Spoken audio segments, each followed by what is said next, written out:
Ramstein Air Force Base, Germany.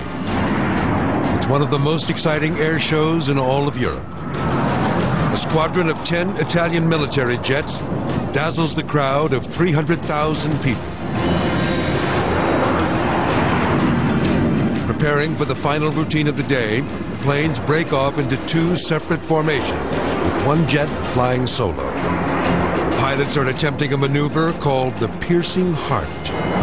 The stunt calls for the planes to rocket toward each other at 350 miles per hour and crisscross only a few feet apart. But suddenly, disaster strikes.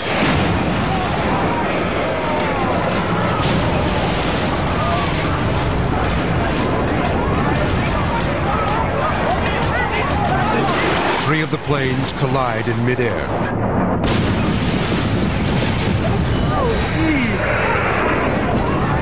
Take another look at this horrifying moment. The plane that had been flying on its own clips another.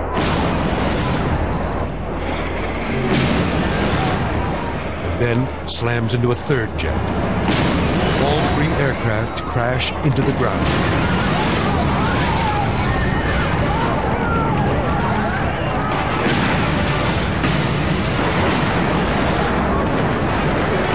One of them streaks toward a crowd of spectators and explodes. Holy, there's the crap. Oh my God!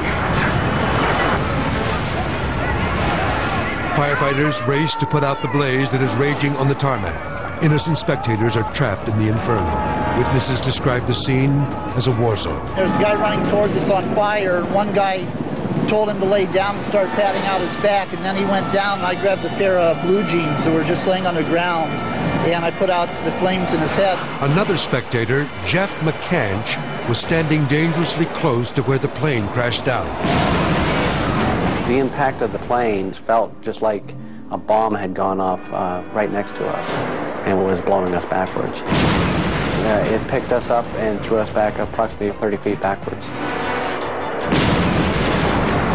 When Jeff staggers to his feet, he realizes that his 2-year-old son, JJ, is missing. I realized in an instant that my son was still back there, and I didn't know exactly where he was.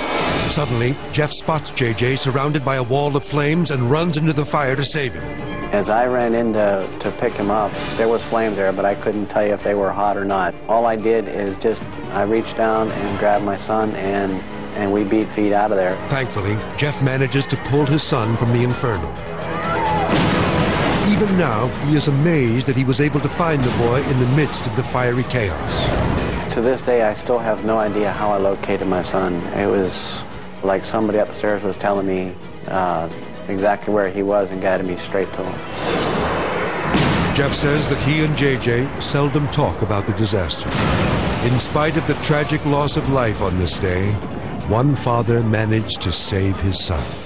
Being able to save his life that day, I know exactly what it means to have a son and to be his father.